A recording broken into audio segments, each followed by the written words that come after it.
Sa bukid walang papil. Eto na naman ako, laro na naman tayo.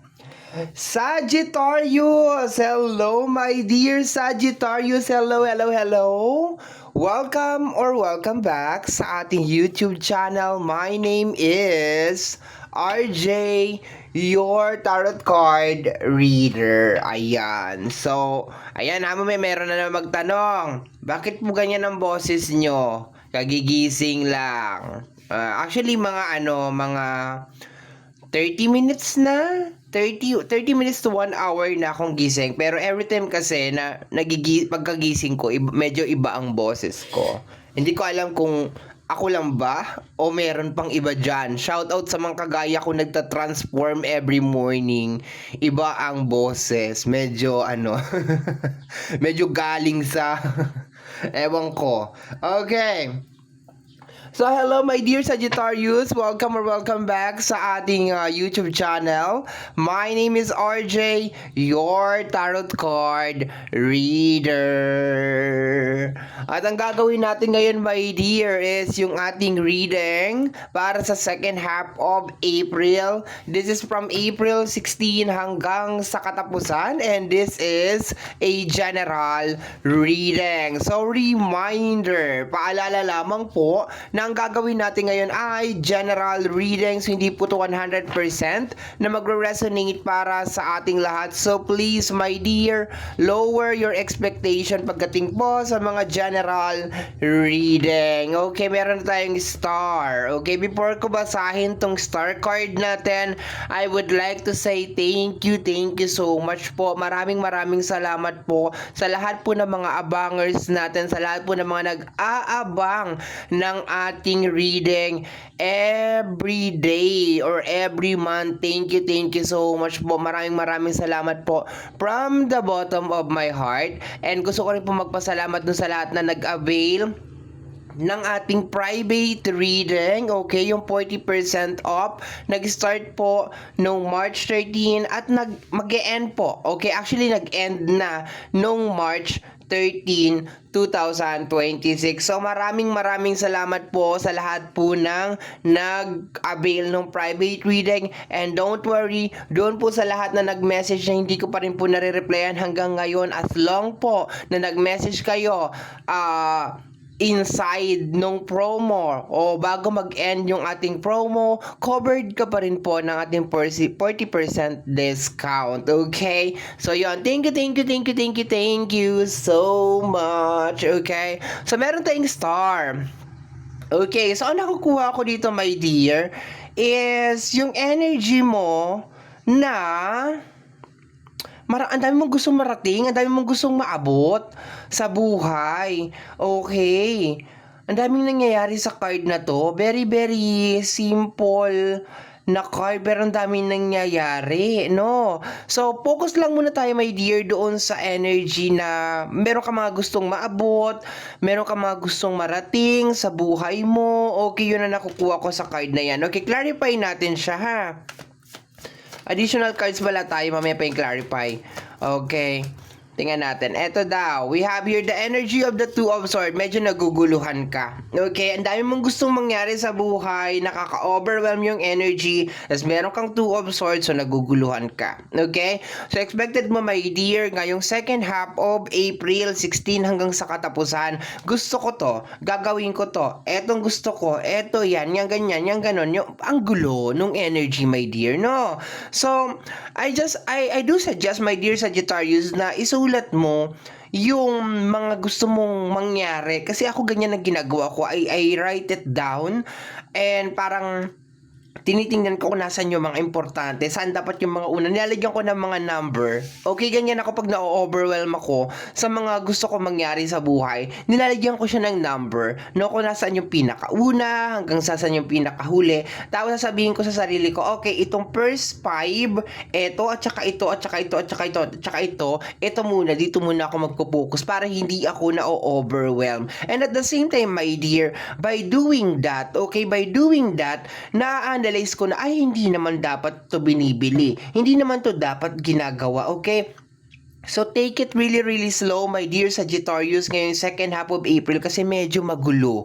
Okay, medyo magulo yung nangyayari talaga. Posibleng maging very very impulsive ka talaga my dear sa mga decision making mo in life. Ay, may nakalimutan ako my dear Sagittarius. I forgot to get one card para sa iyo. Kasi yun sa ibang mga zodiac sign kumuha ako ng ibang card ay ng isang card tapos pagdating sa iyo wala. Okay, saglit lang my dear. I forgot. I'm very very sorry. Sabi ko nga sa iyo mga 1 hour pa lang akong gising. So, ang aking diwa ay ano pa. Pero ito yung mga gusto kong ito yung mga gusto ko. Yung fresh pa yung energy ko. Like, I'm so fresh pa talaga. Ito yung gusto ko na nagre-reading ako na parang, alam mo yun, I just woke up like this, tapos bigla akong pupunta sa lamesa. Although nakapag-copy naman na ako. Pero ito yung gusto ko kasi pag bandang hapon na, hindi na okay. Parang ang dami na nangyari, ang dami ng eksenang nangyari talaga. Pero pag umaga, talagang ang sarap talagang mag-reading kasi talagang yung energy is very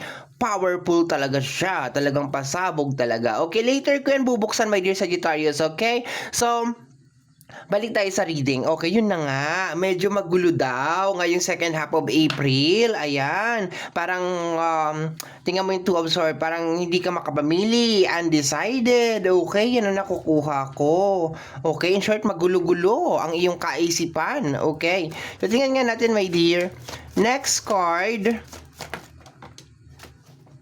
Okay, 8 of Wands. Maganda naman ang 8 of Wands, my dear. Yun nga lang, kung magulo ang iyong kaisipan, posibleng makagawa ka ng mga impulsive decision. Hindi pinag-iisipan, ha? So, this is quick change. Baka biglang sabihin mo, ay ayoko na yan, pakilipat yung bahay namin doon sa kabilang kanto, yung mga ganyan. Or pakibuhat to doon, pakitanggal ito, ayoko na, yung mga ganyan, ha? So, my dear, be careful in making decision ngayong second half of April. Kasi impulsive talaga yung energy, ha? Impulsive. Isa pa sa energy na nakukuha ko, my dear, posible din na meron mga tao na dumadagdag dito, ha? Possible, ha? Kasi makikita mo dito may hawak kang mask, okay? May hawak ka na parang dalawang face, pero I don't see na parang ikaw ito. I can sense, my dear, yung energy na parang merong mga energy from your area of responsibility na para nagkokos palalo ng confuse, okay? Lalong nagpapagulo ng isipan mo, lalong yung mga ganon, okay? Basta, hindi mo maintindihan, hindi mo maunawaan yung mga ganon, my dear, ha? Okay, so let's go tayo, additional cards tayo, my dear. Additional cards para sa iyo, my dear Sagittarius. Okay, I hope hindi ako pakalat-kalat sa reading natin. The energy of the Ten of Swords. Okay. This is energy of, actually very smart si Ten of Swords. Okay, you are given this knowledge para putulin kung ano yung mga dapat putulin kasi this is connected sa energy ng ending, ang Ten of Swords. Okay.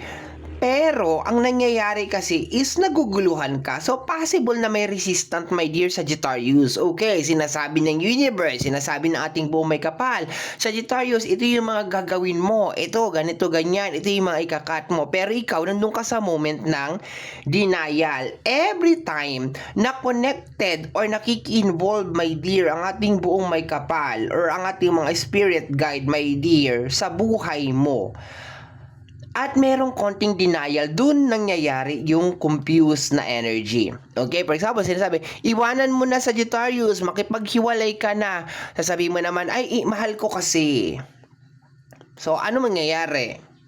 Wala, lalong gugulo. Okay, sabi ko nga kanina, meron mga energy from your area of responsibility na imbis na makatulong, lalong nakakagulo. And hindi naman natin pwedeng sabihin, my dear, na yung mga spirit guide natin ang nakakagulo.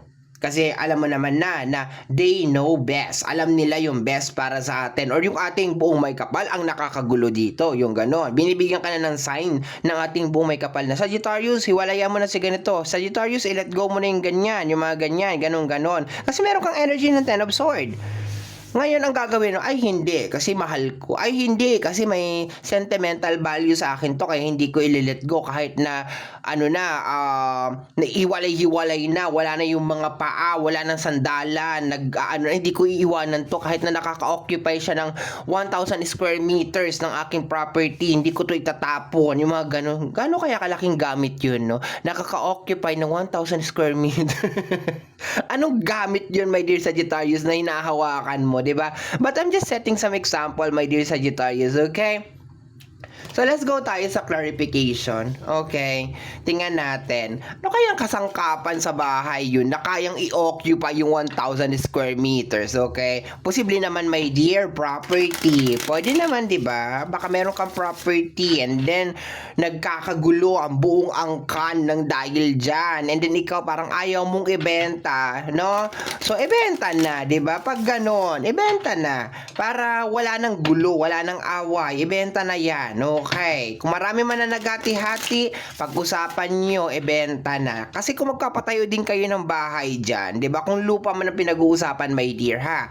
Kung magpapatayo din naman kayo ng bahay dyan, hindi naman pwede na, 'di ba? Yung parang kunya parang ancestral home, parang gano'n, 'di ba? Kunya ancestral home tapos wala na yung mga original na may-ari. For example, your parents wala na. Tapos sabi natin 30 kayo na magkakapatid, 'di ba? Paano niyo hati-hatiin yung kanino mapupunta yung kubeta? Kanino mapupunta yung sala? Kanino mapupunta yung gano'n?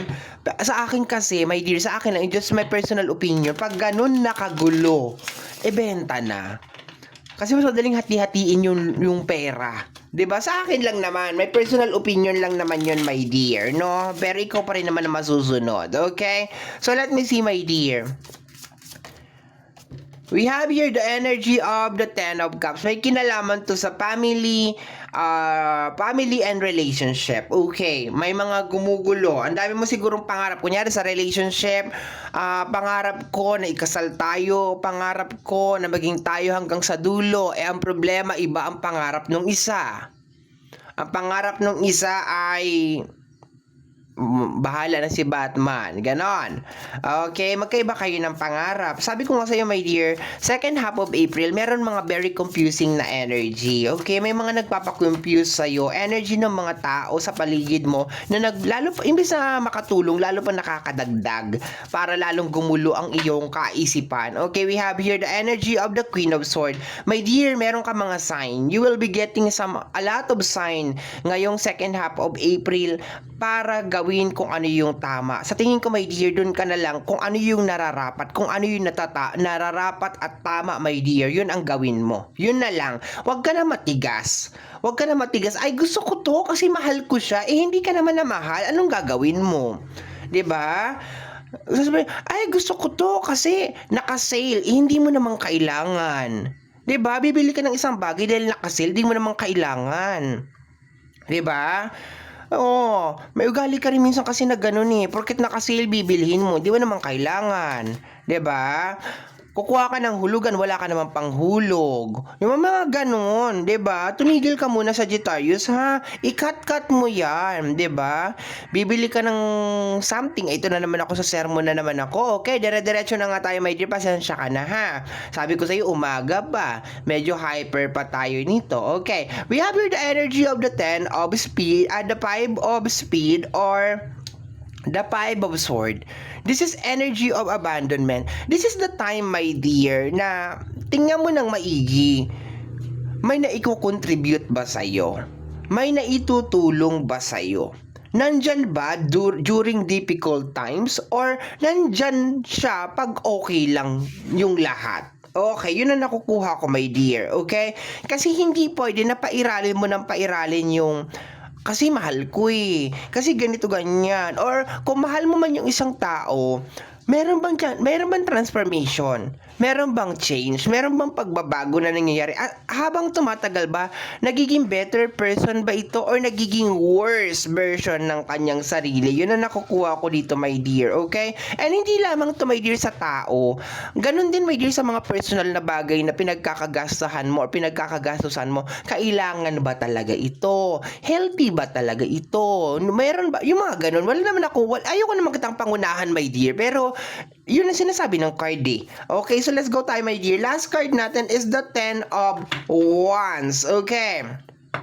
Ipapakita sa iyo, my dear, ngayong second half of April kung ano yung mga bagay na dapat hindi mo na ipagpatuloy, and I hope, my dear, na i-recognize mo yon. Mararamdaman mo yan, my dear, sa pagsampa ng second half of April na itong energy na to ay hindi na pwede. Hindi na pwedeng ipagpatuloy. Kung sa ano man yan is hindi na healthy, toxic na, so ikat na, okay? So tingnan natin yung ano natin, bonus card natin, my dear, okay? Ayoko na patagalin to. Nagbabalat kayo, okay? Hoy, huli ko kinuha to ha. Last ko kinuha to. So, imposible this is a sabotage reading or fabricated na reading. Okay?